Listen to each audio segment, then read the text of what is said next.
खुलुमबाय नोंथांमोनखौ गासैखौबो आं चेनेलाव फिन बरायफिननाय थाबाय।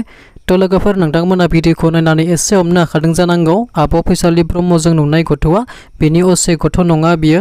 तो बेखौ लानानैनो गोबां मानसिफोरा कमेन्टआव गाज्रि लिरहरदों, सोरबा सोरबा मोजांबो लिरहरदों, सोरबा सोरबाथ' बुंदों USA निफ्राय माब्ला फैनाय होननानै, सोरबा सोरबा बुंदों पबित्रनि नांदेरनाय होननानै। तो बे उन्दै गथ'आ आब' फैसालि ब्रह्मनि नङा, बियो निकिता नार्जारी आब'निसो आरो बियो मोनसे फेसबुक पेजनि गेजेरजों फोसावदों दि नैबेखौ नायब्लानो नोंथांमोना नुनो मोनगोन दि आब' फैसालि अन्नानै बे भिडिअखौ डिलिट खालाम प्लिज। गुबुन मानसिफोरा कन्टेन्ट खालामगासिनो, आंनि बिखानि फिसासो, अन्नानै आं मोजां मोनासै, नोंबो बिमा जानानै बुजिदो होननानै निकिता नार्जारी आब' बिथाङा बुंदोंमोन। माने फैसालि ब्रह्म बिथांखौ भिडिअखौ दाननो थाखाय खावलायदोंमोन, नाथाय दासिमबो भिडिअखौ दाननाय नुवाखै। दा बे आब' फैसालि ब्रह्मजों थाफानाय उन्दै गथ'खौ लानानैनो गोबां मानसिफोरा गाज्रि लिरहरनायनि थाखाय निकिता नार्जारी आब' बिथाङा जोबोद दुखु मोनदों, जेराव माने गोबां मानसिफ्रानो गाज्रि कमेन्ट लिरहरदों आरो बेनि थाखायनो बे भिडिअखौ डिलिट खालामनो थाखाय बार खावलायबाय थादों।